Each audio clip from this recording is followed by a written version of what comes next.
Hello, everybody, and welcome to the Revival of America. Jenny, I'm the owner and the host of the Revival of America. Today we have Dallas in the house from PPN, everybody. So please, if you have a question for Dallas, feel free to raise your hand. At some point, I will unmute your mic and you can ask Dallas your question. Otherwise, if you can't speak and you want to ask him a question, please write it underneath comments underneath the picture on the wall, and I will read those as well. Also, to everybody, my PSA great value. So first and foremost, listen to who you follow and what you're putting into your mind. It's happening, everybody. These fake podcasters, influencers, whatever they are, aggregators, whatever you want to call them, their feet are getting called to the fire and they're being exposed for what they are, lies about Trump administration and Trump himself. So please, everybody, be careful. Seriously, if they're not consistent, if they're constantly shutting you down when you try to talk, if they're just spreading a lot of negative information, be careful, because a lot of these people, some people you may have been following for a while, right? And then all starting to turn out red flag, red flag, red flag. So consistency. You're hearing consistency in a lot of the people that you're following, then stick and stay with them, everybody. 3 to 5 people. Tighten up your circle. You don't have to be following all these people anymore, because we are here at the end of all this where we're seeing a lot of these people. We knew that happened, but that's better for us, because at the end of the day, you're more confident who you're following or who you may want to follow. So please be careful, everybody, who you are following. We have a great website. I did put it on the wall. It's John Baxter's page on it. We've created McConnell, Carrie Kasem, Brain IQ, the gentleman Rick Anson that just came on last week. He's going to be a weekly guest on the show talking about all natural sense. Everybody, it's amazing what he is doing. It's amazing what Carrie is doing. They're bringing their pain to right. So I am, and as I promised, and one of my goals for the podcast here is I was always going to team up with people that had like natural products to showcase, right? Because this is the world we're coming into, i.e. John Baxter, Carrie with her skin care line, and this Brain IQ with Rick Anson. It's all natural supplements for pain, for brain fog. They have a roll-on, everybody, that's, they literally call it the pacer. So I'm super excited about that, with being able to bring them to you. I'm going to be talking to some other people, other kind of therapy that is actually healing people, everybody. Oxygenated water therapy, magnetic chairs. I mean, from the I've been stage 4 cancer plus. They've been put in a hospice. They are now alive. They have used therapies as oxygenated therapy or the biomagnetic therapy. There's also a doctor that I'm reaching out to that has helped cure dementia. So everybody, I can't tell you, I'm so blessed. We're so blessed that these people are being brought to me. I'm super excited about it. So watch for all of that information, everybody. I did, as I promised, Field McConnell's books are now ready for you to purchase. I did create the link. The link is on the wall. The pictures of the book, you can purchase them purchase them individually. Right now, what is available is paperback books. So there is a link, and those are all for the paperback books. If you want hardback, those will be on back order, so we'll have to order those, but you have to read them. So it's in the wall a little, the quantity you want, what books you want, all that kind of fun stuff are now available for you to purchase, everybody. I've had a lot of requests for a lot of people wanting to purchase them, and honestly, these books need to be out for you guys to have and read, because they're going to be a part of our history, and I do believe in the coming future, as well as, I mean, just hero for field for deciding to do mass production on them. We the people can possess. I have the books myself. They're absolutely phenomenal. He's going to be writing another one, War Bride, Prisoner of Wisconsin. He a story about how he was not lawfully. He was you know the story about Phil being taken out of his house and being jailed and all that kind of stuff. So anyway, they're available for you guys. So that is on the wall. Also, too, everybody, let's see, YouTube, my YouTube channel.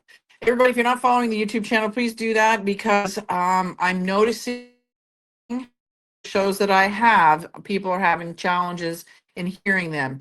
And I understand the frustration, I get it, but also to understand settings if you're listening to it on an iPad, a computer, your phone, a laptop. There's all kinds of different settings for the sound. When I go in and listen to them myself, I can hear it fine. I go and listen to the replay. Captain Kyle tells me the same thing, and maybe I think one was maybe SG on. I don't know, but the sound is there. But if that happens to you and you're getting frustrated, go to my YouTube page. Okay, it's the Revival of America. Follow that page, just so if you have that, you can just cruise on over to YouTube and listen to it. It's over there.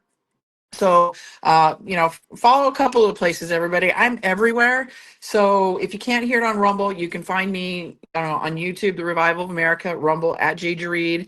Let's see here. I'm going to give those to you right now. The podcast host too, right? So we are being listened to in over 100 countries, everybody. So we're making a lot of great positive. So here's podcast hosts. You can follow these as well.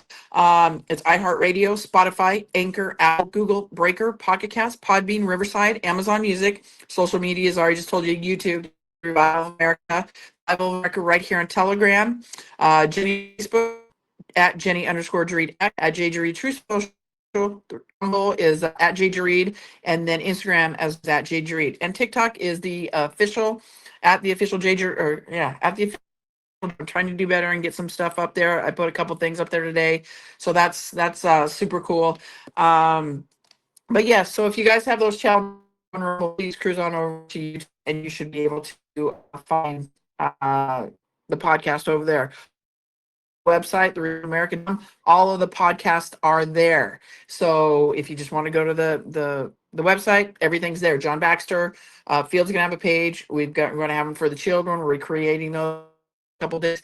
So everything is there if you go to the website.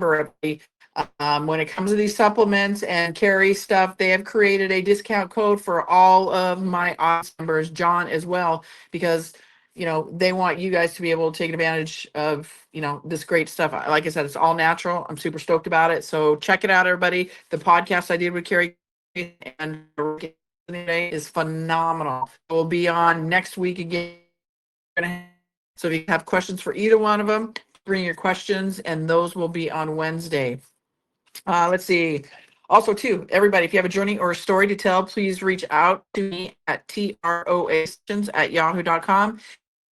Your story, we do vet these stories because we had some people give us fake stories just to try to get on the podcast. Not been so. We'll vet that. It will be you story because it's more authentic coming from you, and people want to hear it from you. It's more legit. So you guys will be telling the stories. Don't be shy. Don't be embarrassed. I'll help you through it. It's all good. It's your stories. Voices are going to help. Please submit those to TROA submissions. We'll let them get in touch with you, and we will get you scheduled. We are trying to get Sheriff on here. He was supposed to be on last night, but unfortunately, I had internet issues, so we are going to have to reschedule that one. I've got Bevelyn Williams coming on. She's got moving out on August. They just invited me to go over to see if I could interview them. Unfortunately, because I short notice, I don't think I'm going to be able to make it. But definitely show her some support, everybody. I think they've been having some challenges in getting it into the theaters on August 15th. That is when we will see it in the theaters. I will put the trailer on the wall. She will be on the show here at 2 p.m. Standard, 3 p.m. Eastern Standard Time. So with that, today at 5:30 Central Standard Time, Dallas is in the house. I'm not going to take any more time of his because I know his time is valuable. So I want to welcome Dallas. How are you, Dallas? I'm good. I'm good. Can you guys hear me okay? You sound a little muffled. Are you good? Earpiece in? No, you're super broken. Let me do this. I'm gonna try to reset my phone. My internet's been weird today too. Let me try to reset my phone and I'll jump back in. Give me just a minute or two. And I'll be right back. Okay. All right, you're on the clock.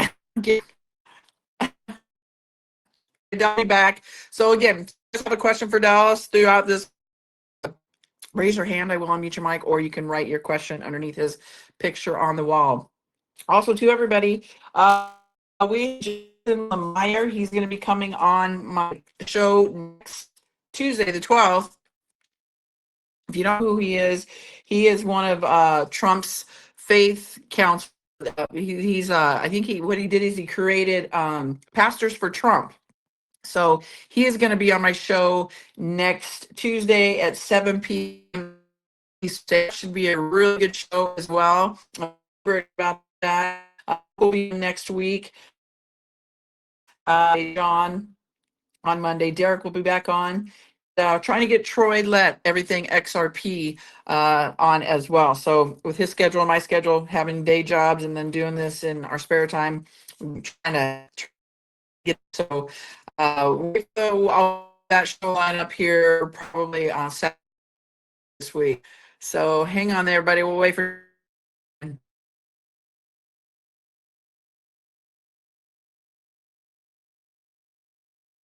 I see a bunch for me or Dallas, so I'm gonna unmute them. So here for me real quick, everybody.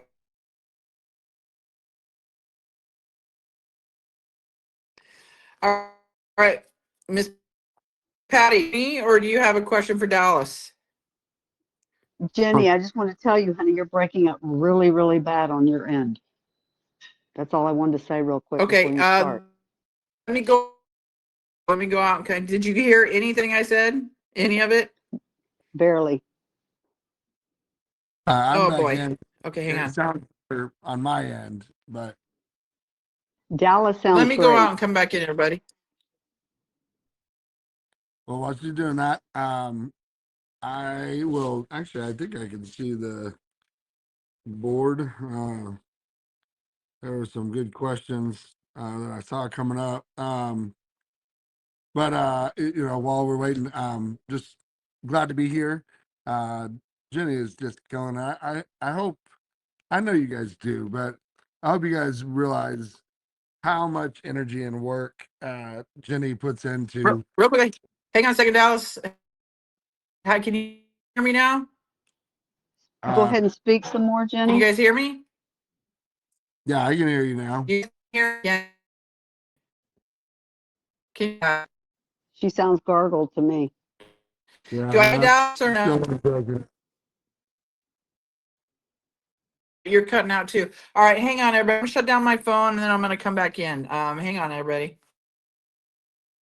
She sounded clear there, so I don't know. Yeah. Hopefully you guys can hear me. Yesterday they absolutely tried to shut me down with PPN. The whole show, it was like literally watching, like from my end, it was watching Max Headroom. The old, 80s deal. Max Headroom, and it was all choppy and broken, and even my own feed to myself.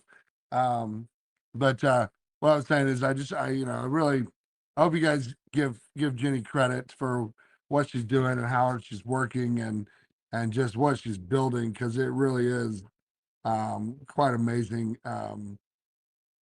Just the content that she's bringing. So um outside of that, there's a little part of me that didn't know if I was going to make it this week. Oops. But I'm glad I'm here. um and not make it. I just, you never know when something's going to jump up and and pull you away. Every day I kind of hope it does, but then I'm like, I don't want to break my commitment. So um I'll just start with Dad Taz 7. Whenever we get, Okay, oh, real quick. Can you hear me now, Dallas? yes, that sounds better to me. Talk for a sentence or two. Okay, so did any of you guys hear any of my PSAs? Did you hear any of it, Dallas? Did you hear any of it, Patty? I could hear it, but it was breaking. Like about every fifth or sixth word would cut out. But I could hear you, but I just couldn't hear all of it. What I about you, could this Patty? same, but you sound very clear now, Jenny. So whatever you did, I think it worked. Oh my goodness. All right, hang on. I'm gonna unmute somebody else. Godmother 5, real quickly. Did you hear any of my PSAs? Godmother 5, did you hear any of my PSAs?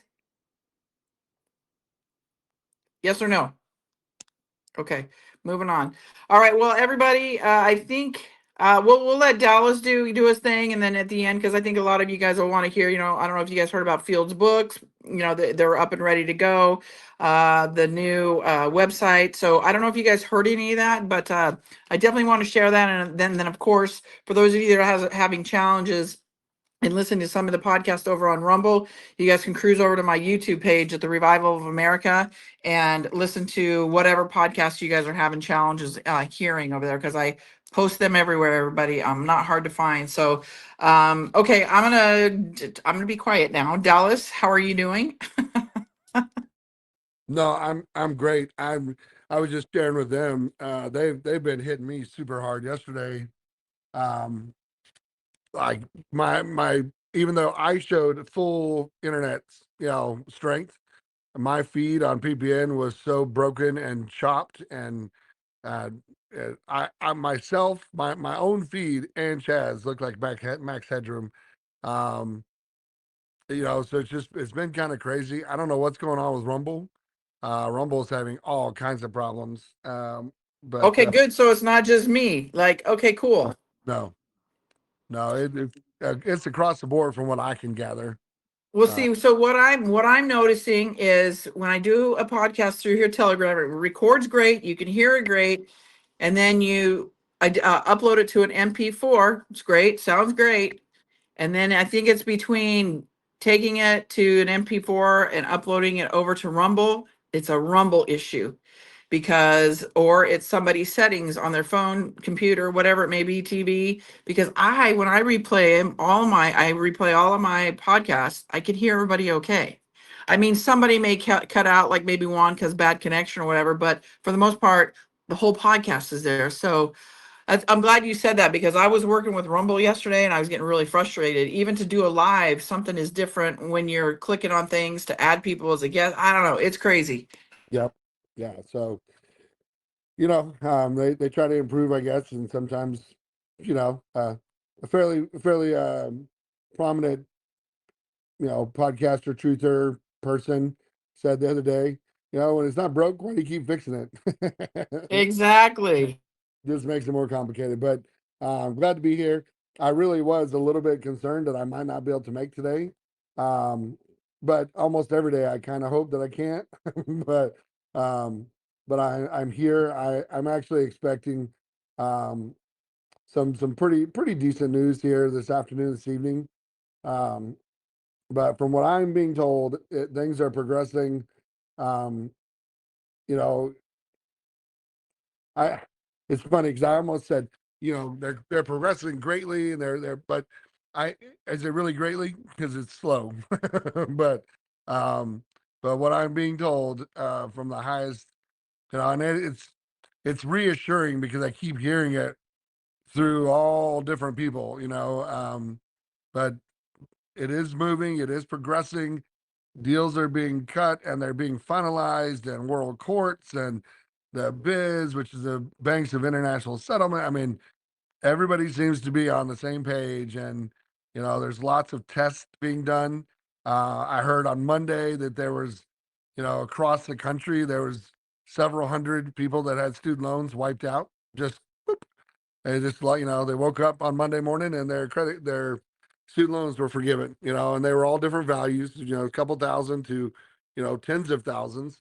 Those are supposedly those are all a part of the NASARA, JASARA, GCR, RV tests. They're testing this function, they're testing that function. They're, the Doge rebates, that we keep hearing about. I think they've I think they've changed them to tariff rebates, but it's money from tariffs, but it's also the trillion or so dollars that they uncovered with Doge.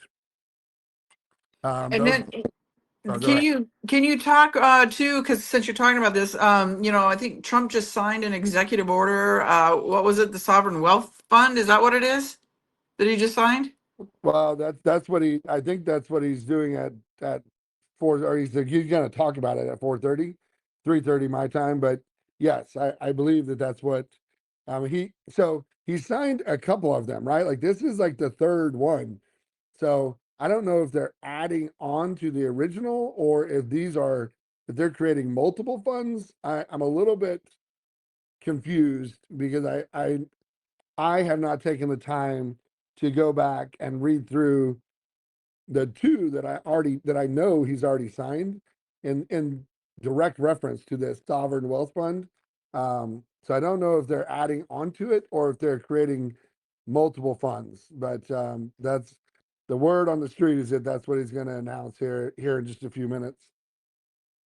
Okay, cool. Thank you. Sorry, I didn't mean to interrupt you, but since you're kind of talking about it, I wanted to kind of see if you could touch on that a little bit. So go ahead. Go ahead, But Dallas.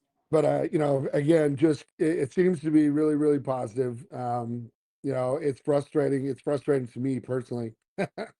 um, that it can't go faster, right? Trump didn't want to release any money on Monday because it was Obama's birthday.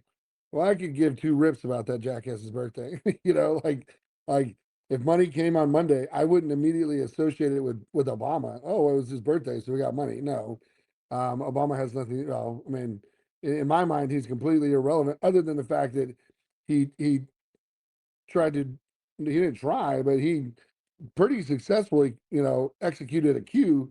He tried in 2016. He succeeded in 2020. And he needs to be arrested and thrown in jail if he has, and again, has he already been executed? Sure. I don't know. I mean, I've heard it, I've read it, but I want to see him publicly arrested or his double or his clone or whatever, right? The person wearing a mask. Um, I that's coming, right? And that's exciting to me. Um, but it's all tied to the economic, stability of the world, and that's what we're waiting on. So I'm excited. I'm anxiously awaiting either a call or a text here sometime this evening. I'm hoping um, with some more direction and some more um, uh, I mean, I guess an update, I guess, for a lack of a better word, but um, things from what I'm being told are continuing to move forward, and it seems to be speeding up. Right? I mean, it's a huge process. We're talking about a global reset and a global transition or change into a completely new financial system, and that just comes with when you back up and you really think about it, it comes with some pretty glaring issues, right? I mean, you have countries that I read a statistic, or well, I didn't read it. I was told a statistic a week or so ago that a year ago there was literally a billion plus residents in the world that are what are called unbanked, meaning they don't have a bank account, they don't put money in the bank, they don't have a check card, they don't have a debit card, they don't have checks, they operate solely through a cash structure, right? Whatever country they're in. That's been one of Iraq's huge promotional events over the last 2 years is getting people to actually take part in the digital banking system. And they've had, I think they're up over 60% or 70% inside of the country of Iraq. But think about, I mean, that's a huge problem. If we're going to an asset backed digital based monetary system and you have a billion or two people in the world that don't even have a bank account, well, how do they take part in it? How do they function in this new world? So that's been part of the hiccup. That's part of the, those are some of the glaring things when you really step back and take a 10,000-foot view of this, like, oh, okay, well, I can see why that'd be a problem. You have countries that are not digitally, or the digital is the wrong word. They're not technologically up to speed, right? I mean, they don't have the technological infrastructure to transition to this new system. And that's part of the hiccup, right? We don't want to leave anybody behind, but at the same time, that if they don't get on board, then okay, maybe they get left behind. But anyway, so I just kind of throw those things out because even I forget to think about those things sometimes. And two, everybody, what I would like to put out there also too, again, it goes along with be careful who you follow list too, put in your mind, right? I put on the wall a list of all the accomplishments because I know people get frustrated. I understand everybody. I really do. I get it. We are human. We want instant gratification. But the reality of it is, it's not going to happen that way. We did not get in this situation with all this evil and overnight. So it's taking time. It's a process. But if you know anything about the art of war, if you haven't studied the art of war, listened to the audio books out there or read the book itself, we are watching the art of war unfold underneath our noses, literally, everybody. So once you understand that, you're going to maybe not be so frustrated and pissed off. I get it. I get it. But please, if you guys go, if you haven't, I highly suggest you look into the Art of the War book, look into it, read it, listen to some of the audios that are out there with it. I think I actually have some here on my wall. But, Trump has done more in the past 6 months than any president of the United States in human history. So that should tell you everything you need to know. This is a strategic plan. Yeah, I do believe it's all scripted, bad actors, central casting. We're watching a movie. Yes, it's all been done. Like I've been saying over there on X Spaces, these people over on X are so far behind. We've been screaming this stuff for years, and now they're coming to the party. Well, you're late for the party. Okay, so these 500 plus indictments that are sealed, and well, a lot of them probably have already been opened because each indictment contains up to 99 people. They didn't just unseal these the past 6 months or the last 3 to 4 years. Hell no, they've been working on this for a while. So don't think for a hot second, everybody, that a lot of these people haven't already been apprehended. They're waiting their day in court or execution, whatever it may be, right? I can guarantee you that a lot of these people that we are supposedly seeing in the forefront, they are the bad actors, central casting. The real ones are they didn't expand Gitmo for no reason, and they didn't open all these other prisons around the globe for no reason, right? So these people are sitting in these places more than likely waiting for their day to be tried, whatever that may be. So everybody be careful because a lot of this misinformation is being spread out there that Obama can't be tried for anything because he's got immunity. Well, yeah, he can. Sedition, conspiracy, yes, he can. And Juan even confirmed that this morning. So, and Juan did confirm this morning whether you want to listen to him or not. I'm not about dates, but he did say he thought it would be Hillary first. He even said it on uh, Nino's podcast this morning. So, and he talked about October, 3 days before Halloween. So again, I'm not about the dates. I don't predict them. I'm just passing on the information.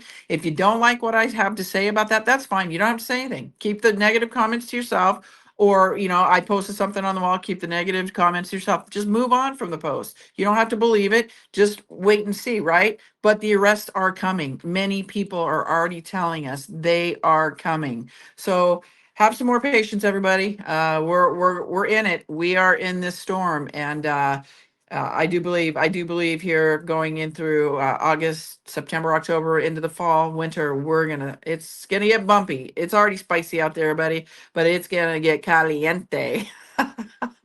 Go ahead, Dallas. No, that's spot on, from what I'm catching, and I am such a tactile person. I said it this morning on the Hero podcast with Trina that I am a tactile person. My office is full of papers. Um, I'm not a digital person. I don't I don't take notes on my phone. I don't take notes on my iPad.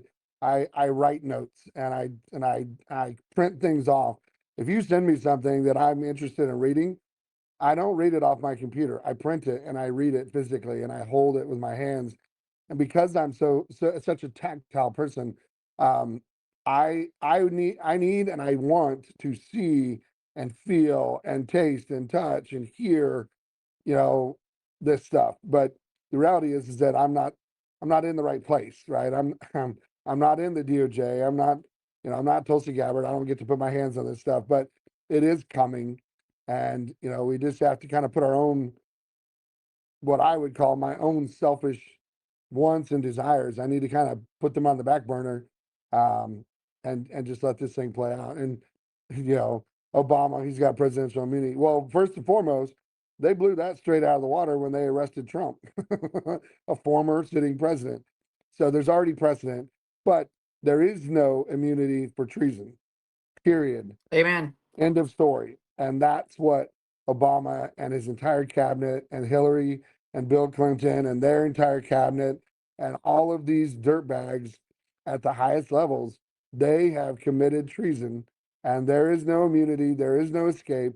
And, you know, they brought back the death penalty for treason for a reason. That And rhymes. just know too, if Obama is called to testify, he's either gonna sing like a canary, or he's going to plead the fifth. And if he sings like a canary, he'll probably take some people down, but he'll lie through his teeth. And once he lies, then he's perjury, right, of court. So is that right? So yeah, so many things can turn out, but no, everybody, these arrests are coming. They're I mean, behind the scenes, they've already happened. It's already happened. And what did Hillary Clinton say when her email scandal happened? If I go down, I'm taking everybody with me. Yep. Yep. So why wouldn't she be the first arrest? Because then there goes the dominoes. Everybody, timber. Bring out the Kennedy grandkids song, the timber song. Yep. Yeah. So I'm excited, and I hope you guys are too. And it's I mean, every day is like it's like Christmas every day. It's just a treasure trove of stuff. They are going to try this stupid alien invasion deal. I hope that it gets squashed before it has a chance to really play itself out. Because if it plays itself out, there's going to be destruction and chaos around the world. How much of that hits us, I don't know, but I hope that they break it, that they break it up, because they have to know. If you haven't watched it, I know I talk about movies a lot, but that's how they tell it, right? I mean, they have to tell us their plans, and that's how they get our consent. Is they put out a movie, we watch a movie, and we're like, oh, well, that was good, or that sucked, or whatever. But there's a brand new movie that just was released this week or last week, um, starring Ice Cube, the rapper, and it's a remake of War of the Worlds. Um, oh man, I had the author's name in my head. It's a book. It was made famous when they did the radio reading of the book, and they read it as if it was real, and people freaked out, right? And they thought the world was ending. And then there was a remake, I don't know, back in 2000-ish somewhere, with Tom Cruise, War of the Worlds. But there's a brand new War of the Worlds. It's pretty short as a movie goes, but oh my gosh, it is all about the surveillance technology that they are using right now on all of us. And it is, I mean, it's just right there. It shows you how they can tap into your phone, CCC cameras, the cameras that are in our smart TVs. If you have smart appliances like Wi-Fi enabled washer and dryers and refrigerators, there's a scene where he's looking in his daughter's refrigerator and she's pregnant. He's like, you need to stop eating all that candy and that sugar. You need to start eating more protein. The baby needs protein. She's like, Dad, how do you know that? And he's looking at the video image of her fridge, because all those smart appliances, they have microphones and cameras. That's how they can see what you're out of in your fridge, and they order it from Amazon, right? I mean, it's so blatant, but at the same time, I don't think anybody really considers, well, how does my fridge know what I need? Well, because there are cameras in there, and then they are tracking and monitoring the consumption of our food, right? I mean, but anyway, it's a very interesting movie. I watched it last night. I found it this weekend, and I just didn't have time to sit down and watch it, but I watched it last night. It's very interesting. Jenny, I'd recommend. I found it on Prime. I don't know where else it is, but I found it on Prime for free. But it's definitely worth a watch for the, I don't know, it's a little bit over an hour long. I think it's an hour and 15 minutes, an hour and 20 minutes. Pretty short movie, but it's pretty enlightening. And if Edward Snowden, not a real person, an NSA, CIA, created entity but it's basically what he blew the whistle on, right? He And went. so And so for those people out there that are freaking out about Palantir, yeah, I get it. You know, it's either China or the US take control of the AI, right? And that's exactly what Trump did.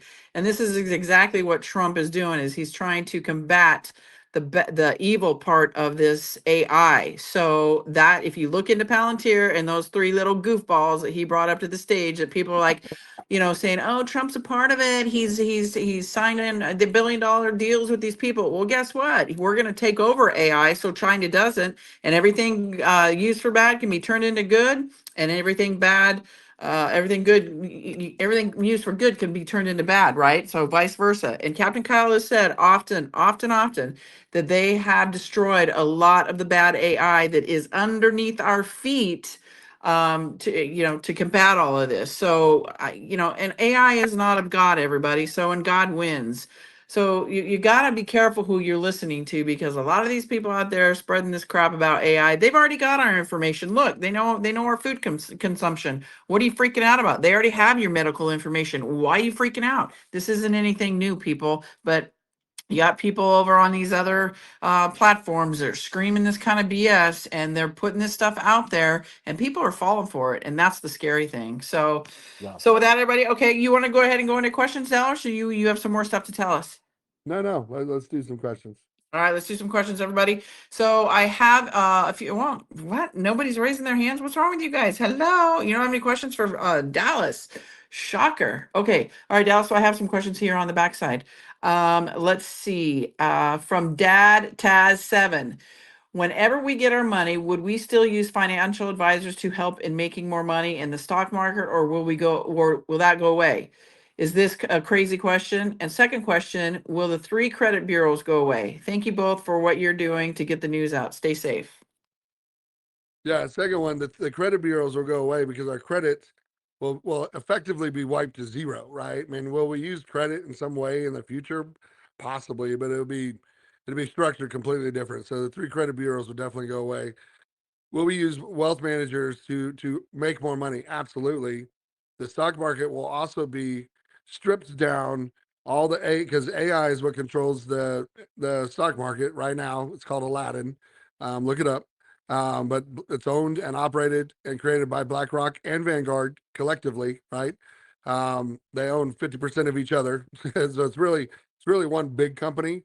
There's one more in there too. I can't think of the third one, but the market will be stripped down, broke down, and restructured in a new, fair, and equitable structure. We have all these new patents and technologies that are going to be brought to the forefront. Well, guess what? We're going to be able to invest in those too. So, well, I mean, the whole wealth manager role and concept will probably change.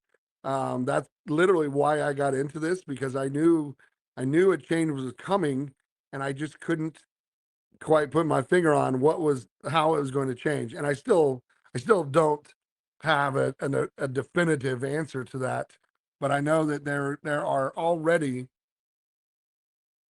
in the making new investment platforms and new investment companies. And when I say investment, I mean I guess you could probably call them money management companies, but the concept of what's called a home office is going to become more of a mainstay, everyday word. And that's basically just a dedicated financial resource to you and to your family and to your legacy and your children and their children and their children. Um, and we'll be able to invest in these new companies and these new technologies that are going to revolutionize the health industry. They're going to revolutionize world economy, the world economic system, and we're going to be able to take advantage of that. Because up until this point, the only way you could really get into what's called I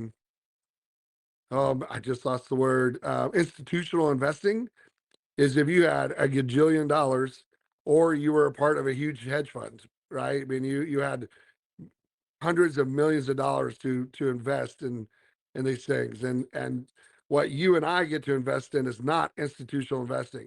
It's called um, oh, afternoons are hard for my brain. Sometimes I lose words. We get to invest as consumers, and there's a word for it. I just can't think of it right now. But we get to invest on the kind of the scraps of the big dogs. Well, when this shift comes, everybody will have access to all of these options and ways to make money, because there are people that can put $1 million in an investment, and within a year, to 18 months to 2 years, increase that tenfold, right? So you put in $1 million, and within 18 months, you can pull out 10 million. Well, you and I don't have access to those types of investments, because those are only on the highest level, and those are only on the institutional side of things. But in the new system, everybody will have access to those kind of huge, leap gains and things like that. Then you pull the money out, or you take the interest out, and you reinvest it in your humanitarian project, or you reinvest it in a different bucket. Things like that. So lots of options coming. Thank you, Dallas. Okay, here's one. Tamara M. Do you still think we have to sign an NDA? I'm hearing both yes and no. Thank you. I don't know. That's the $1 million question. Almost every day I hear a contrary point of view, right?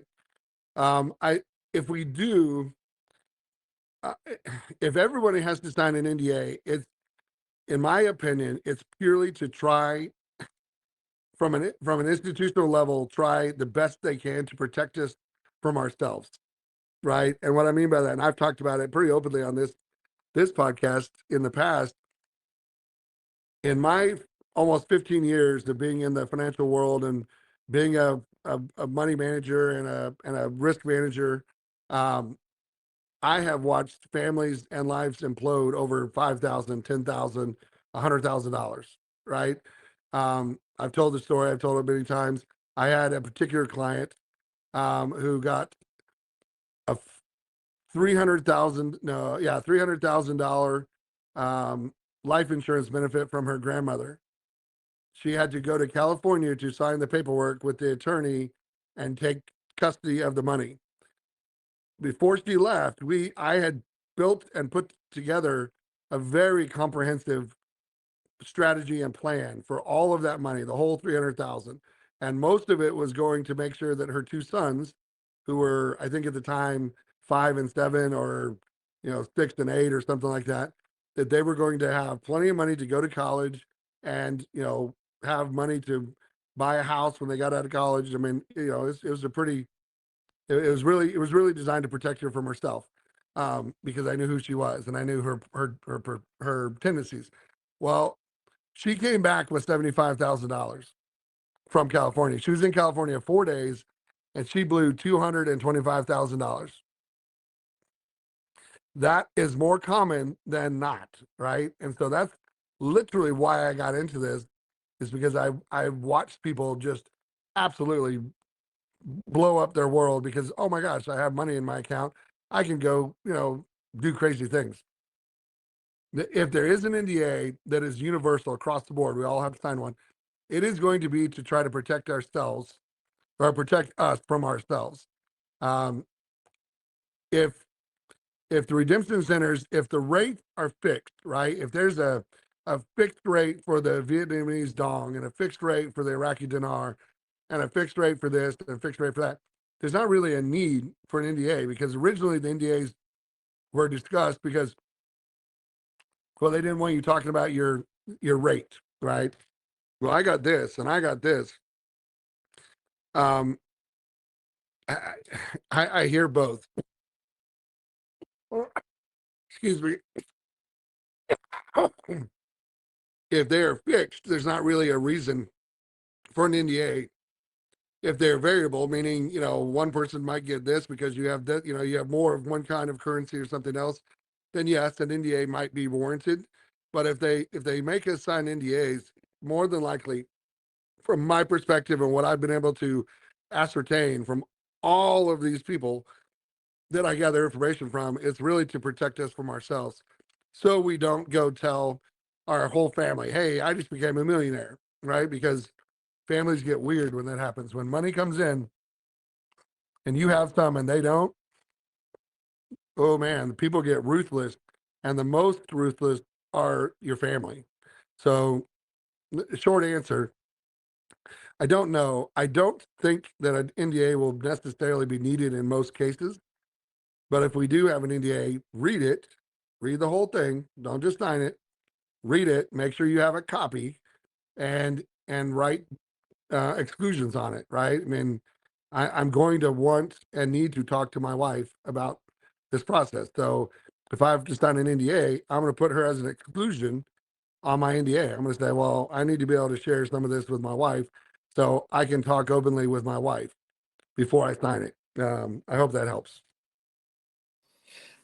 Thank you, Dallas. All right, everybody, I'm going to call on a few of you here on the front side. So Miss Agent 99, go ahead. Your mic is unmuted.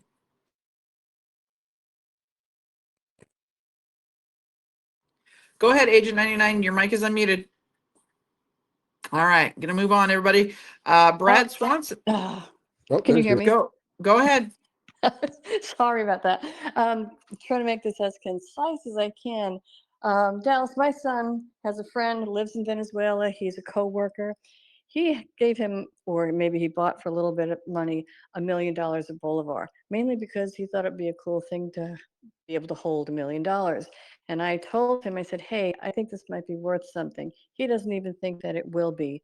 And if it is anything, it's very old, so he doesn't think it's worth anything. And I told him, hey, it might be worth 30 cents, a dollar. Do you want me to take it for you? Is that a good idea? Should I tell him he should keep it and try to go? He doesn't know really anything about what's going on.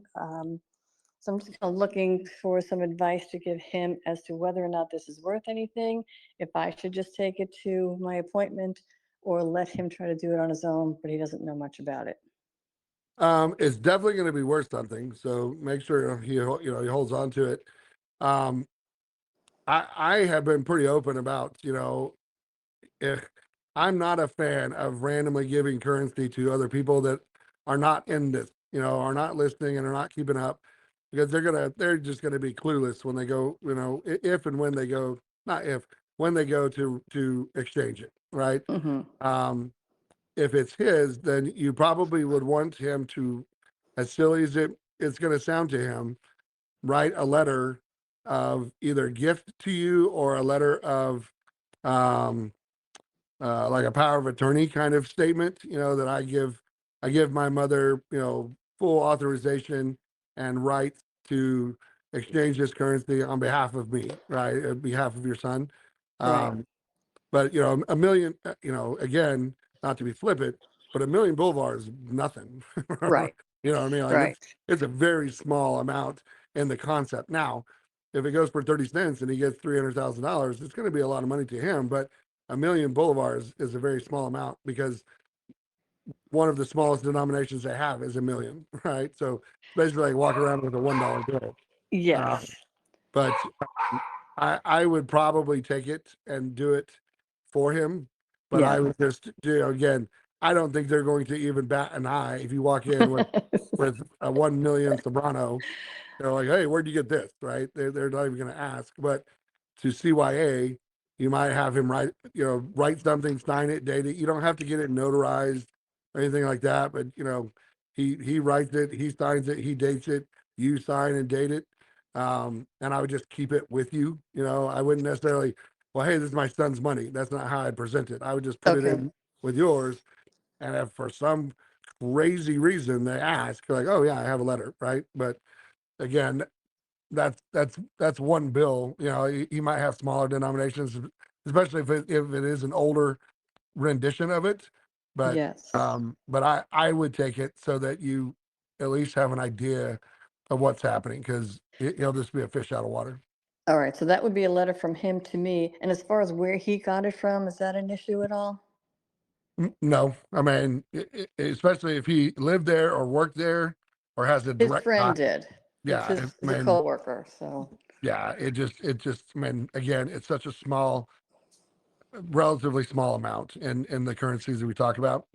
I okay. wouldn't think it's a big deal. Perfect. Well, and real quick, if you have a second, I need to purchase a car for somebody once all this works. How do you do that? Being that we have a QFS account, how do we transfer that into a regular bank account that's existing, or to like pay for it in another state, or what would be the way to make a bigger purchase like that? Yeah, again, I'm constantly being told new things about the QFS that is not quite what it's been, how it was originally explained. But at the very least, you would just transfer it out of your QFS into your primary, banking, Okay. system, Yeah. and pay it. We've talked in the past. Again, I'm not the crypto digital XRP XLM guy. I every day I learn something new, but you'll be able to transfer money instantaneously. Okay. If you just needed to send, hey, Susan, go to, Bill Utter Ford and, local city, and I've already moved the money. You know what I mean? So Right. it'll be pretty simple once we get into this. I have been told many, many times over the last several months or so that when this flip happens, there's going to be pretty extensive training available to the general public, right? I mean, is it going to be, broadcast on our TVs to the EBS system? I don't think so, but there'll be websites, there'll be seminars, Zooms recorded and published that you can go and learn exactly how the QFS works and things like that. And our banks are going to turn into service centers, not really banks anymore. And so you can go in and sit down with a banker, I'm using air quotes, and they'll walk you step by step of how to process the QFS and how to move money and things like that. But I'm being told there's going to be extensive training, which, to be honest with you, will be needed, right? Think about how much time and energy we put into this, and none of us still really know what's about to happen or how it's actually going to work and roll out. Think about Joe Smo, who has no idea about any of this, right? So there's gonna be pretty extensive training that will follow once this happens. Thank you, Dallas. All right, Brad Swanson, your mic is unmuted. Go ahead. Hey, Jenny. Hey, Dallas. I just Hello. first of all wanted to say, Jenny, you fucking rock, and I'm so grateful to you for everything you're doing. Oh, Okay. thank you. Yeah. No, this is so profound what you're doing to help us all and help people, and I just am so appreciative. So Dallas, I have a question about. Sorry, can you hear me? I was just had a call coming in. Yeah. So I'm trying to understand. I keep seeing different things about, like, for example, holding crypto on a cold wallet, a cold storage, or something like that. I've been seeing different things, so I'm just learning, but I don't understand fully what that means. And I saw a gentleman on one of the things that was saying he works in the tech industry, and he's like, it's not really. He's saying to not do that because it's not really. It doesn't really go onto that storage unit. That you just get an encrypted code for yourself, but the actual tokens never leave the exchange. And so I want to understand that, because like I have some on, let's say Coinbase or Uphold or whatever. Now, are those exchanges or are those just apps that you purchase them from? So I don't fully understand how all that works. And they keep saying, like, to make it safe, like, does it really take it off of there for real to make it safe, or is it just always stored there where you purchase it? So again, I'm not particularly the crypto guy, but I I told you guys I dove in and I have put um, untold amounts of brain energy into trying to, at the very basic level, understand this. Those are exchanges, right? So Coinbase is an exchange, and there's a bunch of other ones, right? The one that I have been told to, if at all possible, steer clear from is Lobster. And I don't necessarily know the reasoning and the rationale, other than my understanding is that over the last year or two, there have just been some questions about the leadership and kind of the head honchos of that particular exchange.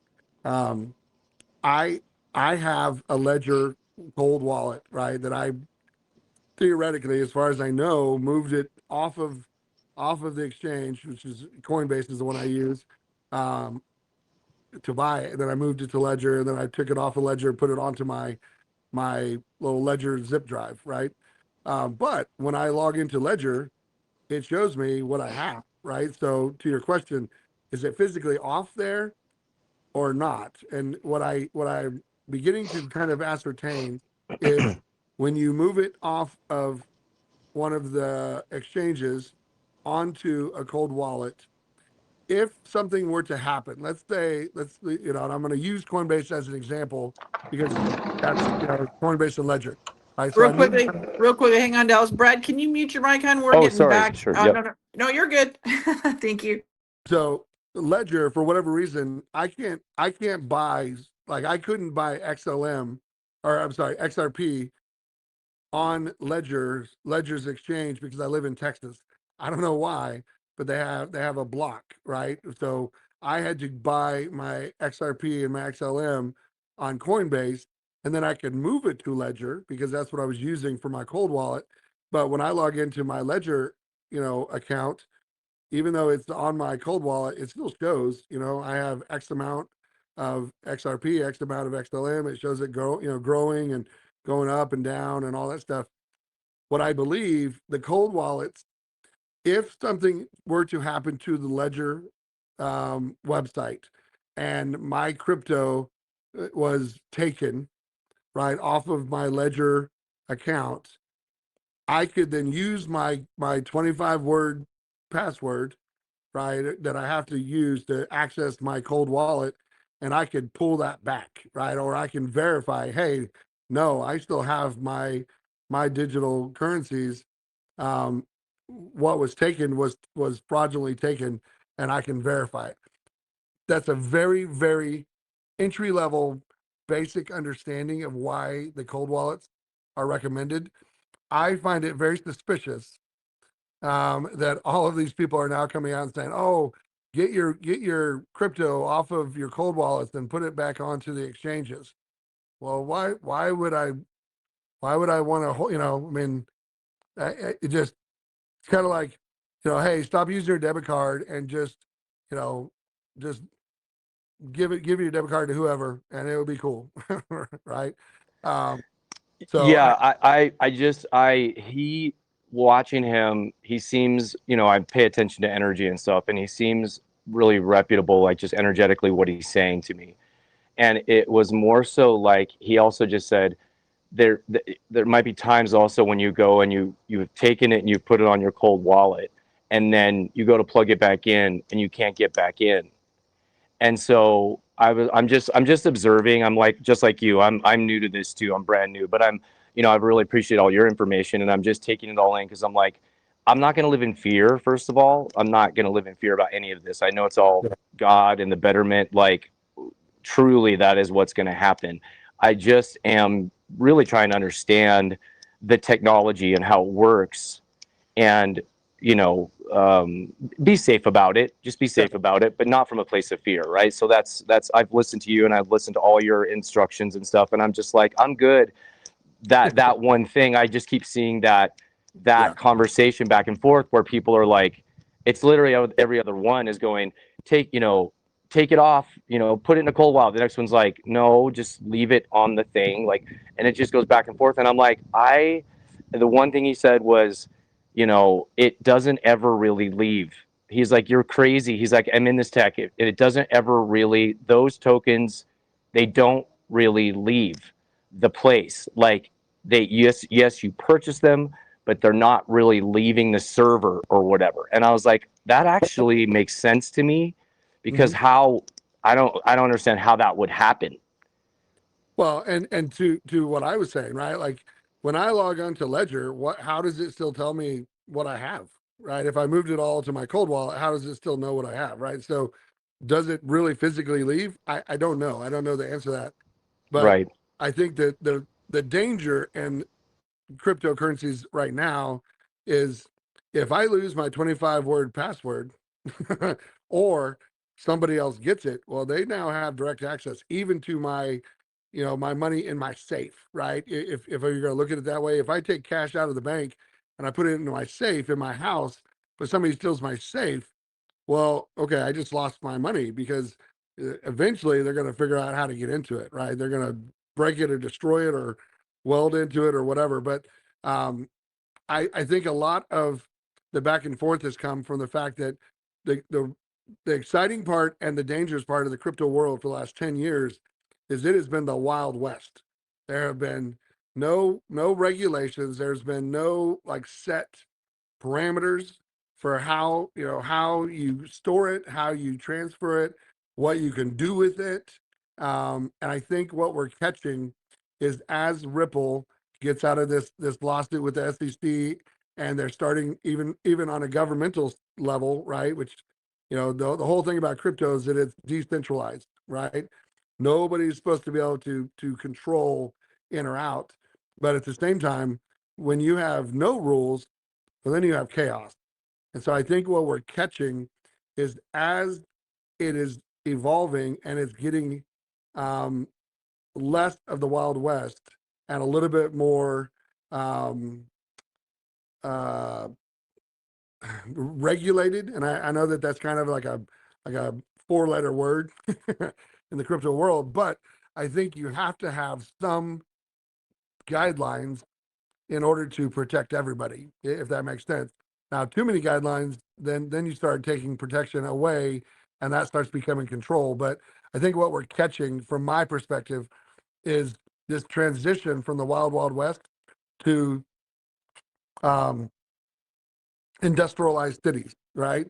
If you have a disagreement in the Wild West, if you had a disagreement, you could just go out in the street and have a draw, a shoot off. And if you won, then, okay, well, that was legal, and you get to kill somebody, right? I mean, that's kind of what was happening in the crypto world. It's a really, really bad analogy, but I hope you can visualize what I'm saying. And I think that that's what we're seeing. I think we're seeing as it's evolving and it's becoming more mainstream, there has to be a little bit of there has to be some parameters put around it to protect the masses. Because when you don't have any protection, well, then Joe Schmo, who buys XRP for the first time and has no idea what's going on, well, they can be taken advantage of, right? So I don't know if that really answers your question, but I agree with you. It's we got to learn, right? And that's why I got into it, right? Is because this is where we're going.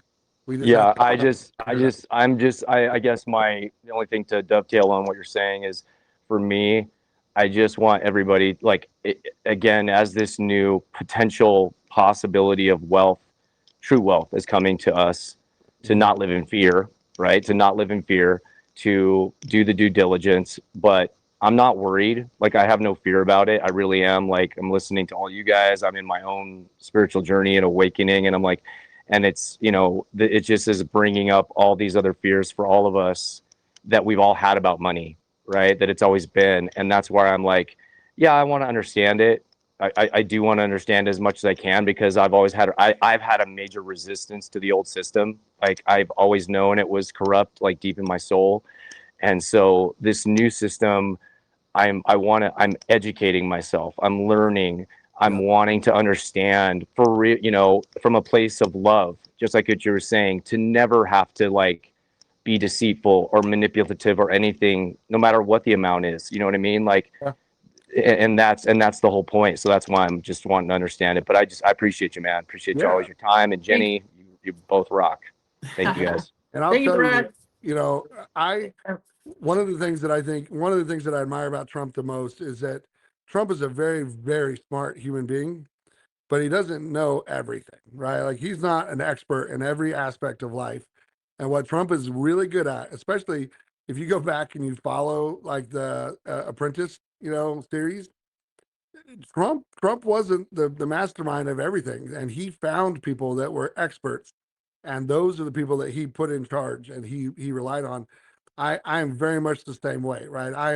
I'm very aware of my weaknesses and my shortcomings, and I surround myself with people that are really good at the things I'm not good at, right? So I can lean on them, and I can take that pressure off of myself. When I bought my crypto, I called Mark Z and I called Zester, and I sat on the phone with Zester, which is Mark Z's son, which is what he does is crypto. That is his entire professional career. And I said, all right, dude, walk me through this. What do you, I am a moron. I'm an idiot. I do not, technology just frustrates me and it flusters me. Walk me through this. Tell me what I need to do. Tell me how I need to do it. And that's where I put my trust, right? And so the reason that I've done what I've done is because I leaned on his expertise and his, he's young. I mean, he's in his mid-20s, but he spent the last 5 to 8 years doing nothing but crypto. So I'm going to rest on, I'm going to lean on him. I'm not telling you that you have to go do everything Zester says and does, but I think you're doing it the right way, right? You're finding people that you resonate with, that you have built some level of trust, and I just just if it feels right, do it. And if you have a question, then there's lots of things that I get told all the time, and I'm like, okay, like I listen because I'm respectful, but I get told to do things all the time. I'm just like, oh, okay. And John and Brad, Dallas is here every other Wednesday too. So if you ever have any more questions, you feel free to come on in and you can ask those questions. Okay, Dallas, we got a few questions here. I know we go for 90 minutes, so let's kind of dial into some of these. So let's go. Grandma of 5, your mic is unmuted again. Go ahead. Yes, ma'am. Thank y'all so much. Dallas, just wanted to ask you, did you check the calculator? I did. It's funny. I showed somebody Monday night because he said out of nowhere, right? And he's one of the guys that's in my men's Bible study, and he said, man, this is going to sound really weird, but a couple of years ago, I listened to this guy and he told me to buy this stuff, this currency, and he's like, I bought a couple $100,000 of dinar, and I got the biggest stupid grin on my face. I was like, oh, tell me more about that, right? And he tells me everything he knows about it, and he goes, have you ever heard of it? And I was like, a little bit, and then I didn't tell him exactly how much I have, but I have way more than 200,000. And then his jaw just dropped to the floor, right? Because he's like, man, if it just reinstates to what it was before it was devalued, I mean, I'm going to have like just under $700,000. And I was like, yep. Well, I couldn't believe that it actually, the Bolivar is showing what it's showing. But I mean, the other ones, the dinar and the dong, of course, are just still showing like around the amount I gave for them. Yeah, But the yeah. Bolivar, The dinar this morning was 1309, right, which is what it's been for the last couple of years. But yeah, Boulevard popped up on it. I read something this morning or late last night that was showing Boulevard at like 29 cents or 30 cents or something like that, and I was like, done. You tell me where I can go exchange it because I'm in. But okay. Well, I just wanted to ask you. I've been dying to know if I knew though you had to have gone and looked. yeah, no, I showed somebody the calculator on their phone Monday night. The guy that talked about the dinar, he goes, "Shut up!" And I guarantee he went home and he just looked at all these different currencies, like, ooh. But yeah, Okay, that's all checked I it. wanted. Thank y'all. Y'all keep up the good work. Thanks. Thank you, Grandmother 5. All righty, Vibrant Kim, your mic is unmuted. Go ahead. Hi. Oh my gosh. What a blessing. Thank you so much for calling on me and Of thank you course. for hosting this space. It's what a wonderful space today. My question is, I'm traveling. I have 2 questions. I'm traveling cross country. I'm in Florida now, and I'm going back to California to help take care of my man. He's having surgery, and I may be gone for like 5 months. And what I have will fit into an envelope, like an 8 by 10. Mhm. And can I take that? I mean, it'll fit in my purse. Can I take that with me, or would you suggest another alternative? Because I have another idea if I don't do this. Are you flying? I am flying. I'm flying Alaska. So if you do, put it in It's a yeah, hardback. It's like a cardboard envelope, and it's an well, 8 by put 10. put it in a US postal package Okay, and put your address on it and put a stamp on it okay. because they cannot access it if you do that, Oh, great idea. Okay, right? okay. Um, it- Well, I was you gonna, know, that was my other alternative, was to overnight it.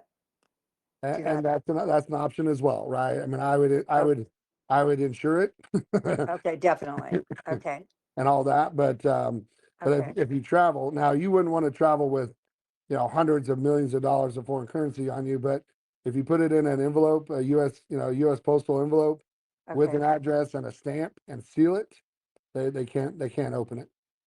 Wonderful. Okay, perfect.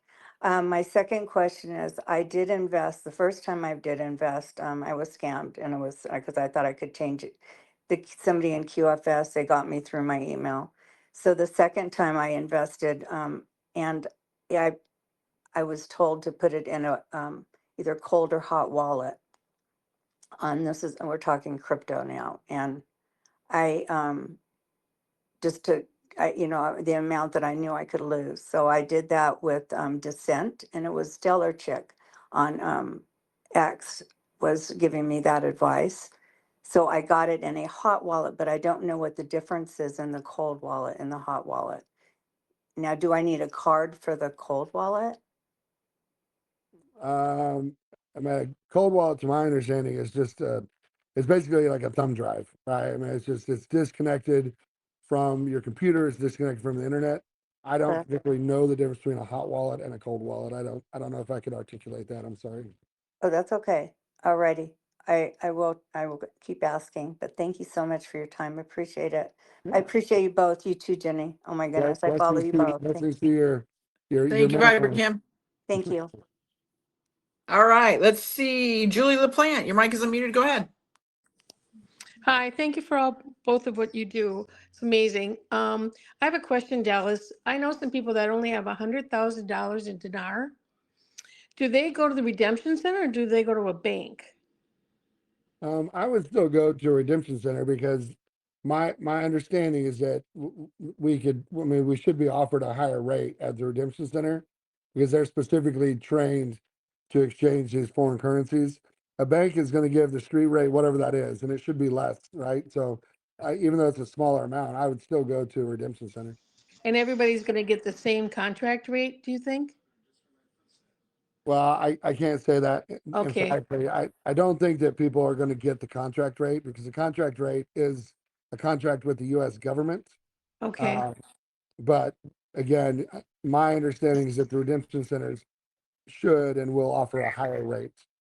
But okay. Thank you very much. I appreciate it. yeah, Thank you. All right, John, are you still here? Go ahead. Your mic is unmuted. Go ahead, John. Your mic is unmuted. Okay, I Sorry gotta about move that. oh, Sorry about that, guys. First time caller. If you're getting feedback, just give me advice and I'll sort it out my end. Dallas, much respect. I'm 56 years old. I've had a journey. Sounds like you're a guy, same thing. You've had a journey. I know what it means to be separated from your family, and God willing, and He will, things will be made right. We've sacrificed a lot for this, and I'll tell you, my first purchase was Bolivar, and it was before Iraqi dinar, and I'm a disabled vet, and I'll tell you, I've learned a lot, and now I'm widely invested, and so we're all blessed. yeah. And so I just want to pass this along to you. I'll probably never have another chance. I'm sitting outside with my 2 golden retrievers in northern New York, and it's 80 degrees out here. Oh man, So yeah, glorious. yeah, it's so glorious. It's so glorious. And sober 11 years. I got to tell you that, brother. Congratulations. Sober 11 years. It counts. It counts. They all do. Absolutely. So, and I'm good with family. So I got to tell you that I'm not distant with family like you are, but other people, yes, but not family. 2 boys, good men. So what I want to ask you is, I've always said throughout these years, the children would have to be out of school when this would happen. And every June I would celebrate, and every September I would cry and I would just, and no, brother, I'm with you. And I Yeah. would just move on. I would move on until the next June. Do you think this is the one? I really do. I mean, is it going to get all the way down to, we the people by the end of this year? I really, really believe, but I can't guarantee that, right? I mean, I keep hearing September, October. One thing that gives me a little bit of kind of optimism is the government's fiscal year begins in October, right? So what is our fourth quarter is really the first quarter of the government's fiscal year. And what I'm being told is that they're trying with everything in their power to get this, at least rolling and underway by the end of this quarter, which would be the end of September, right? So, Right. but in order for that to be true, then all the things we're hearing right now also must be true. That money is moving down and they're doing these tests at the highest levels.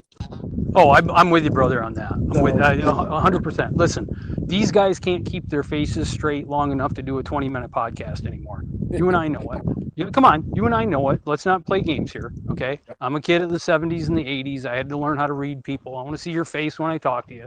yep. Listen, I'm a forever federal employee. Let me drop this one on top of you just really quickly. If Social Security is a trust fund, they've been paying me since I was an airman first class in the Air Force in 1987 with my trust fund. And now I'm a retired federal employee, disabled veteran, drawing Social Security. They're still paying me out of my Social Security trust fund, Dallas. It's never stopped my whole life. That's all of us. John, we're getting a lot of feedback. It sounds like wind or maybe your air conditioner. No, just wind. I'll try to move out of it. I'm sorry. Well, anyways, Yeah. I've said what I've needed to say, Dallas, No, and I'm a Stay believer. positive, man. Stay positive. Thank you. I think Yep. we're here. God bless all. God bless all. Thank you. Thanks for sharing. Thank you, John. Bye-bye. All right. Good gracious. Your mic is unmuted. Go ahead.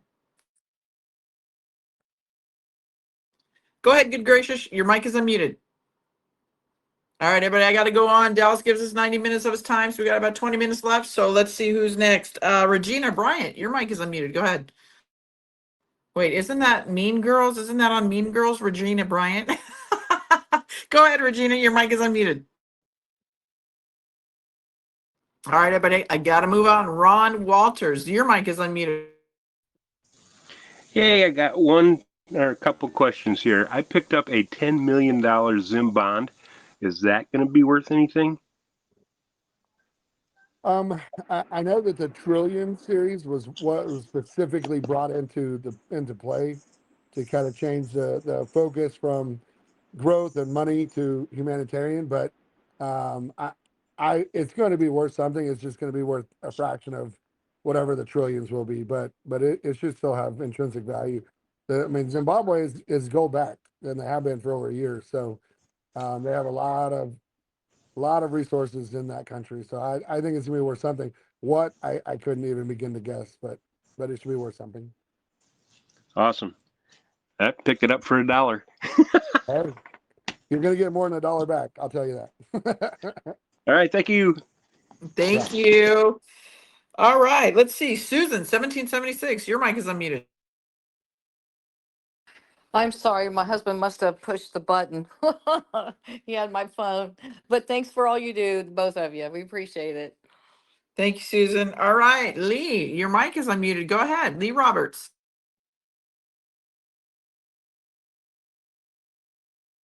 Lee Roberts, your mic is unmuted. Go ahead. All right, everybody, I got to move on. Okay, Barb Reining, go ahead.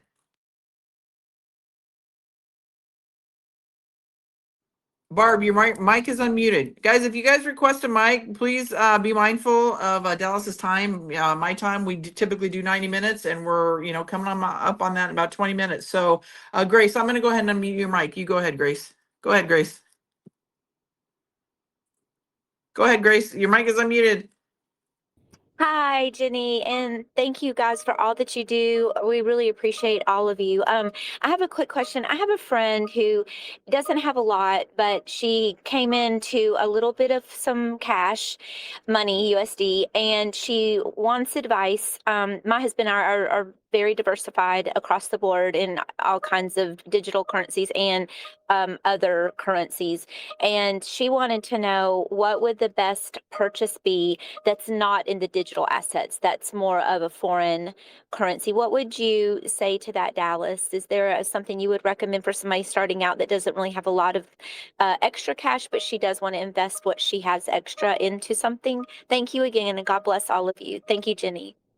Yeah, Thank great you. question, and one that hasn't come up in a couple of shows, so that's kind of refreshing. It's really based on budget, right? So you look at the 4 or 5 main currencies, right? We always talk about Zim, but Zims are more expensive, right? The last time I looked, I want to say $100 trillion Zim is around $300, if not more. They've gone up quite a bit since when I bought mine. Um, I think the safest bet is the Vietnamese dong, and it's also the cheapest. I want to say a million dong right now is 70 or $80. It might be 100. But dong is one. It's an internationally traded currency already, and Trump has been hammering them about artificially suppressing their currency, and he's actually named them. Right? I mean, he's talked pretty openly about Vietnam and their suppressed currency value. So I mean that's a very solid one. It's not very expensive. The dinar, a million dinar is about $1,500. It's going to revalue, but does it revalue at 322? Does it revalue at 4? Does it revalue at 8? That's the kind of the question, but it's still pretty significant upside, right? The Bolivar is dirt cheap, but it is the dark horse, right? Right now, that country is still ran and led by a military dictator, right? So they're still under sanctions. There's still some hiccups, some problems with that country. But 14 years ago, it was the 4th richest country in the world. So definite value there. It's just, can they get the issues squared away before this happens? But from a price standpoint, I would say Dong Bolivar is there, but it's not. I would count on the Dong and the dinar going before the Bolivar. But Bolivar is very cheap, so I'd kind of get them in that order. If they want to, if you want a couple of Zims, spend 200-300, 300 to $1,000 and get 2 or 3 Zims, and you know it's still going to be a significant return. But I would probably focus on dinar and dong first, based on price. Thank you, Dallas. I appreciate you. And again, thank you, Jenny. God bless you all. Yeah. Thank you, Grace. All right, Dallas, here's some questions here on the back from Dub Star. Will you still be available for financial planning after the RV as you indicated in the past? Are you still going to be doing that? Yes, one way or the other. I'm going to be able to guide and direct. And if you would like to be a part of that, that list, you can email me at Dallas, DALLAS, PPN @gmail.com. And then just put in the subject line, post RV or, after RV, wealth management or whatever. I won't respond because oh man, I got so underwater doing that back in the, when I first launched it. But that way, I mean, if you email me, it's going to be on the list. And once this happens, I'm going to put together the team. Will I physically be doing it?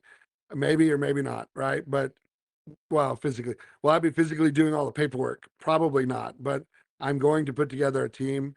I am working on getting an international presence.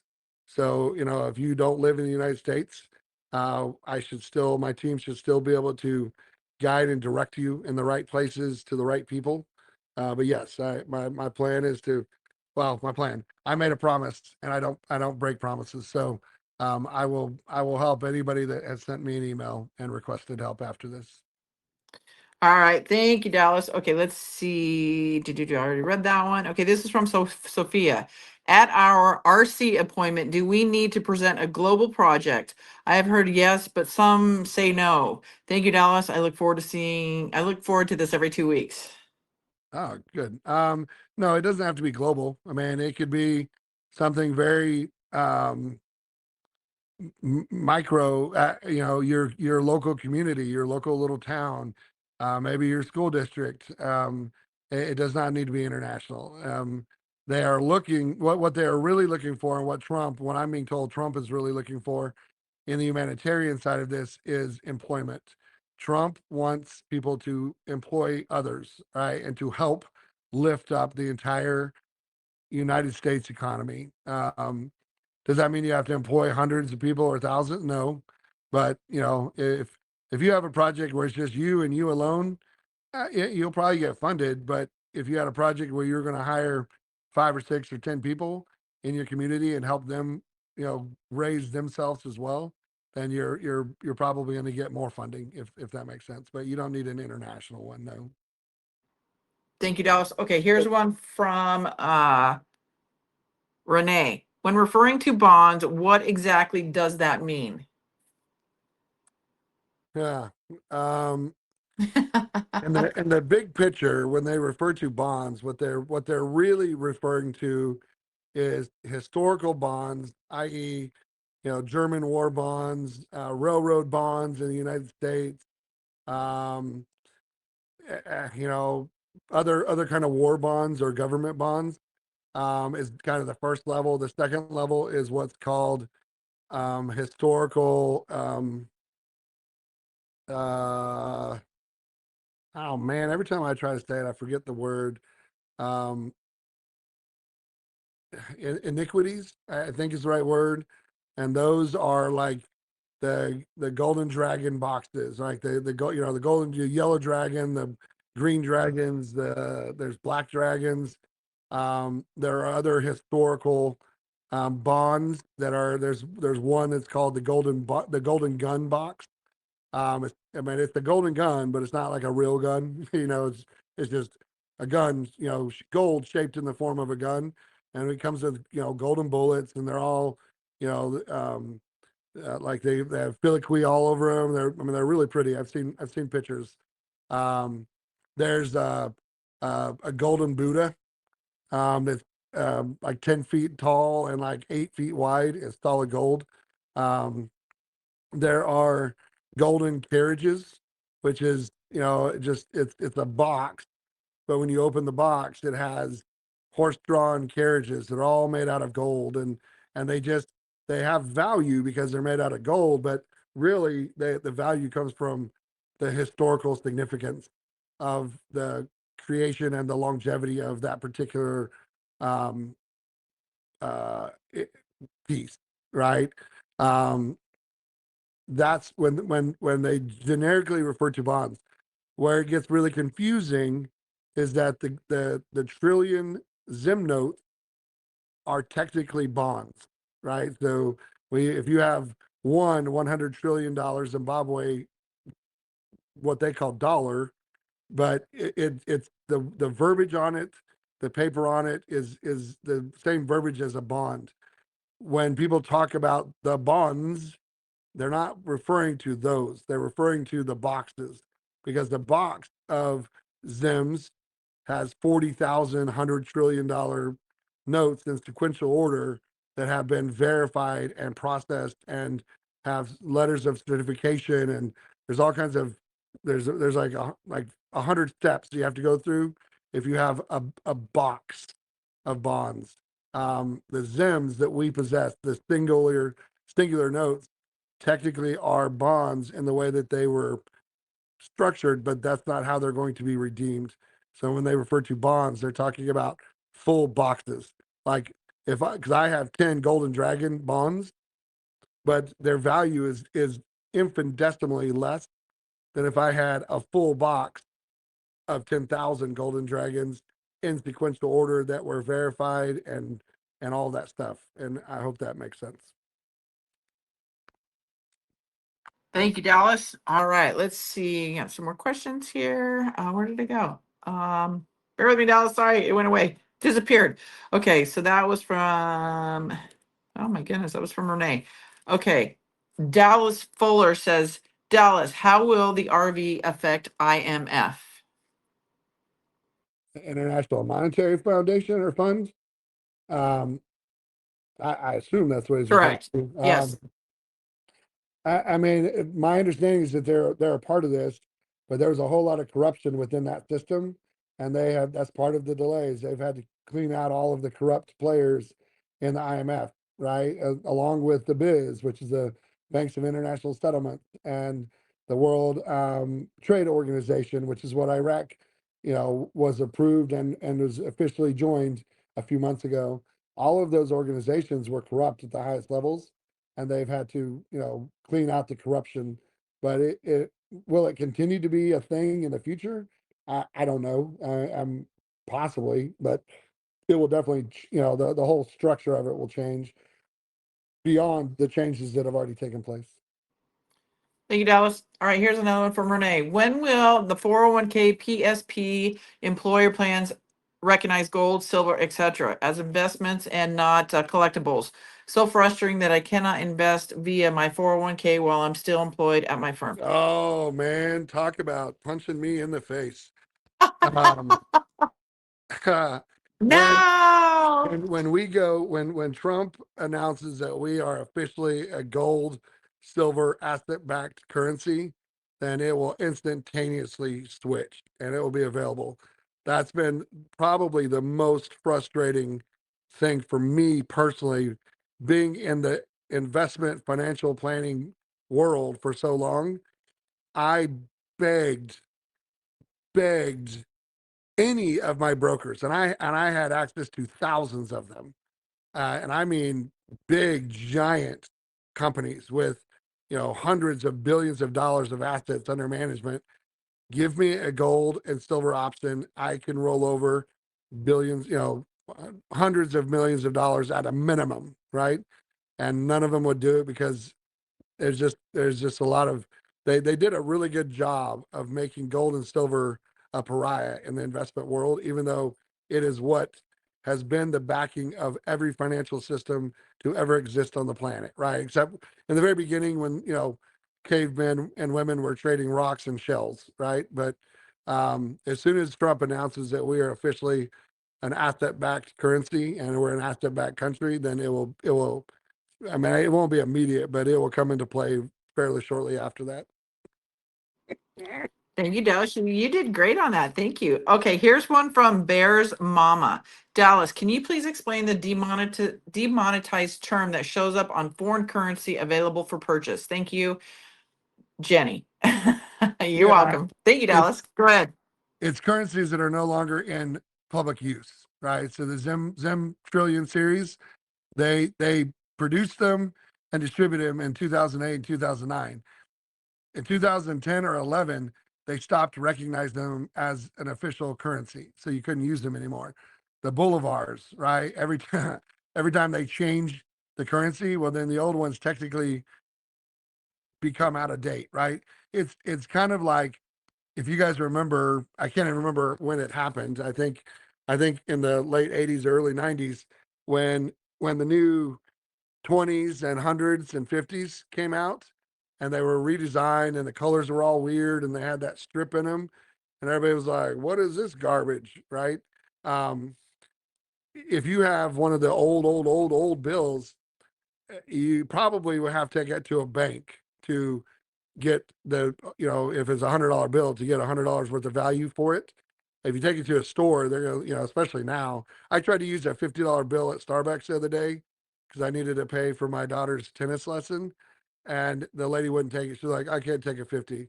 I was like, what do you mean you can't take it? Well, I don't have change in the bill or in the current, the till. Our 20s go in the drop box. And I go, you don't have $45 in your till? Like, I was a manager for Starbucks for 10 years. We stocked our cash registers with a minimum of $150. You don't have $45. No. And I was just like, whatever. I literally said, Man, it's too early for me to be a dick today. I just here's my debit card. Um, but if you gave an old $100 bill to somebody today, these kids, they would look at it as if it was monopoly money, right? So that's what that means. It just means that it's no longer in circulation and it's no longer recognized as an official currency of that country. Thank you, Dallas. All right, Dallas, you can give your input on this too. Lori Betty, she says, I feel a lot of us are emotionally exhausted right now. Do you have any inspiring words to help us through the final phase? Thank you both of you for all you do. So here's my inspiring words, everybody. I am a very positive person. I stay focused on the positive. First of all, eyes on God, right? God wins this entire thing. So don't feel defeated. I know it's frustrating. Stay focused on the positives. Go read all the positive things that Trump has done in the past 6 months. No president has ever done that in human history. Stay out of the noise. There's a lot of noise. If you can't handle it, don't listen to it. Stay with the people that you feel like that are giving you the good advice. Live your life. Go out and live. Do things for yourself, right? And just keep smiling. I know sometimes it's hard, everybody, but at the end of the day, we know God wins this. And there's so much positive happening. And even in Trump's first term, there was a lot of positive that happened that he was doing to set us up for what we are coming into now. We've been waiting for this, everybody. We've been talking about it for so long. So this isn't anything new to us. It's finally here. We can say we are here finally. So focus on that. Know at the end of this darkness, there is always that bright light. We are coming into the bright light. That light will be brighter than we will have ever imagined it to be. So we have to feel a little bit of the pain, everybody. But through that pain, there is always a positive. And if that means you just get out of these chats, you don't listen to the podcast, whatever it may be, not just mine or anybody's, stay focused on God. Grab your Bible, read the Bible, go into Psalms, go into Proverbs. Like, just stick with the right people that you feel like that are giving you good information and positive information, right? So just stay out of the noise, everybody. Stay out of the negative, because I'm telling you, it can pound your mind, and it can really, I can understand where people can feel a little bit down. But hang in there. God's got you. God's got this. We're here for you. And yeah, just hang in there and really go out and live your life, everybody. And focus on God. Eyes on God, everybody. Go ahead, Dallas. Yeah, no, I agree with all that. I would encourage you, when you are at your lowest, read Psalms 91 and then read Psalms 23 and then read Psalms 24, right? Um, I had an epiphany about 2 months ago in church, right? Every Sunday at Essential Church with Dr. J. Caparetti. I'm kind of, I have an official title. I can't tell you what it is because I don't really put a lot of emphasis on titles, but basically I'm kind of his associate pastor, right? He's the head pastor. I'm kind of number two, right? But I had an epiphany literally while I was talking. It happened live on during church. But one of the big things in Q is the calm before the storm, right? And we all know, I mean, it's been played and just beat into our brains. Trump standing with all the military leaders, and like, you don't know what you're looking at. What are we looking at, Mr. President? The calm before the storm. What storm, Mr. President? You'll see, right? Um, the kicker is that in the spiritual world, it's never the calm before the storm. It's always the storm before the calm. And the analogy that God gave me was when Jesus and the disciples are crossing the sea to the other side, right, the Sea of Galilee, and the storm comes up, and the waves are crashing against the bow of the boat, and the wind is ripping the sail, and it's just it's just utter chaos, and the disciples are freaking out. They're literally losing their minds. They're like, we're gonna die. Like, where's Jesus? Where's the Messiah? And Jesus is in the bow of the boat asleep, right? Jesus is like, man, this is the greatest waterbed, rock me to sleep moment of my life. And they go and they wake up Jesus, and they're like, master, we're gonna die. You got to do something. And Jesus is like, like, what little faith they had, right? Like, do you really think that God, God the Father, but the Father of Jesus, and Jesus, who is God, that he would let that ship sink with Jesus on it? You know what I mean? Like, how silly. But at the same time, when you're in the midst of the storm, it is really hard sometimes to think rationally and calm yourself. And they wake up Jesus, and Jesus is pretty perturbed, right? Because I mean, he just got done, healing thousands and thousands of people. He was physically, exhausted. He was spiritually exhausted, and he was like, "Man, I finally got some rest. I was sleeping, and he dummies woke me up." And he gets up and he says, you know,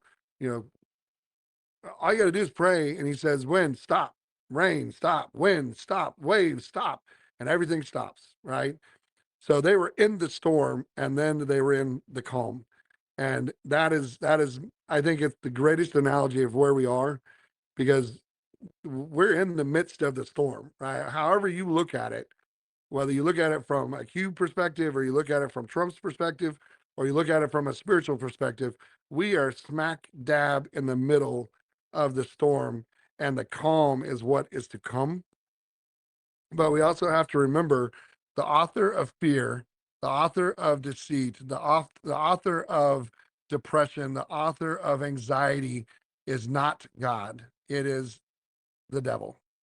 And when you find yourself getting anxious, when you find yourself getting, ridden with anxiety, when you find yourself just immersed in anger or fear, remember where that comes from. It does not come from God. It comes from the enemy. And rest in the grace of God. And I am a very emotional person. If you've watched or listened to me for any amount of time, there have been times in this movement in the last 4.5 years where I've been just utterly pissed off, and I've been utterly frustrated. I've been, downright angry. And I cannot live that way. I have to wake up every day and say, today's the day. And I literally do that. And I know it sounds cliche, and you're like, you don't really do it. Every single night, I stay up probably 20 or 30 minutes longer than I should. Like, maybe I get a text, maybe I get an email. And finally I'm like, all right, screw it, go to sleep. And then I wake up, and the first thing I think every morning is, God, today's the day. Let today be the day. And I just anxiously wait, right? I'm not ridden with anxiety. I'm just like, man, today's the day, And then, and then when the day isn't, I'm like, well, shoot. All right, And today isn't today, but tomorrow's going to be today, right? But just And also, too, I think key is surrounding yourself with positive vibes, with people with positive vibes. If you're hanging out with people that are nothing but negative and they just have negative energy, get away from it. Like for me, I don't deal with it. I stay positive every day. I wake up happy. I go to bed happy. I'm the same person every day. It takes a lot to piss me off. So I really think your company is huge, especially right now. And if that just means you hang out with your family and they make you feel good, then so be it. But I just think right now, everybody, it's going to get more spicy out there. So you've got to stay strong in that mind. You've got to continue to tell yourself you're not going to go into that chat because it's not any good for you, or I'm going to, go listen to this chat because they make me laugh, or what. If you want a good chat, if you want a good show, come listen to Silk every other Wednesday here. She's a hoot. So, but yeah, I really say surround yourself with a good vibe, high vibe, positive energy people. So, and and then come back here every 2 weeks. You'll yeah, get to hear Dallas and I. and Jenny, And Jenny says it right. Jenny says, "Be careful who you listen to." Uh, Everybody goes through ups and downs, right? Everybody goes through woes, and you feel like you got a grip on it, and you're like, "Whoop, well, I was wrong on that one," right? But don't let anybody, and I don't care who they are, how cool you think they are, how famous you think they are, don't let anybody disrupt you, right? Don't let anybody disrupt your positive vibe. If somebody that you follow or you listen to or you stumble across says something and it just disrupts your spirit, then just disregard it, right? It doesn't mean that you don't have to, you can still listen, but I have been on some calls where things get said to me, not to me, but get shared with me or to me. And I'm just like, that, no, I don't, either I don't like it, which you can be, don't accept it. Don't accept it. yeah, or I just go, oh, that just doesn't resonate, right? It could be true, I guess, but that's not where I'm going to go, right? You And just just stay yeah. positive. Yeah, just and pay attention. Really, seriously, I mean it when I say it. Pay attention to who you're listening to, because there's a lot of BS being put out there. A lot of bandwagon jumpers just jumping on this MAGA bandwagon because they think, oh, that's the movement to be in. No, guys, you gotta really pay attention. I'm telling you, pay attention.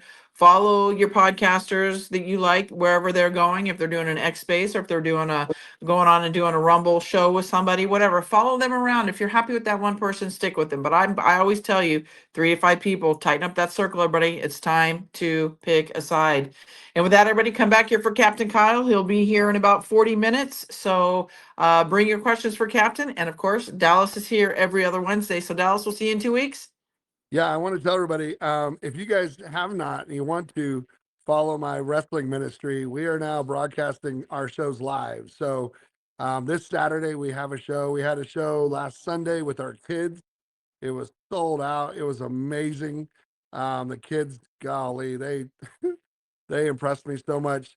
But this Saturday at 7 p.m. Central Time on YouTube and on Facebook, but probably YouTube is probably the easiest way. But if you just go on YouTube and search Ephesians Pro Wrestling, Ephesians like the book of the Bible, Ephesians Pro Wrestling, all one word. You can watch the show live. Get in there and chat and communicate. EphesiansProWrestling.org is the website. You can go on there. You can see, you can kind of learn what we're doing, what we have done. If you want to support us, you can do that. We use a gifting site called Zephy, where you can, it's a nonprofit organization. If you feel led to support and give, at the end of the transaction, there's like a little, gift to Giphy like thing. Put that at 0, right? They don't actually need that. It's just an option for them to make a little bit of extra money, but they make their money by doing their job. So you can donate. We are a full-blown nonprofit. Not that would necessarily be what motivates you to give or not give, but we are a nonprofit, and we would love your support. We're trying to build up that online presence. If you live in the Dallas-Fort Worth area, man, come to the show. It is amazing live, and we're changing lives every day through the weird venue of professional wrestling. But we're Awesome. leading people to Christ every day. So Awesome. Thank you, Dallas. Everybody go support Dallas and come back here again for Captain Kyle. He'll be on here shortly. So I got to go get ready for that show. And Dallas, we'll see you in 2 weeks. yes, ma'am. Thank you. Thank you, guys. Have a great day or evening, wherever you're at. God bless.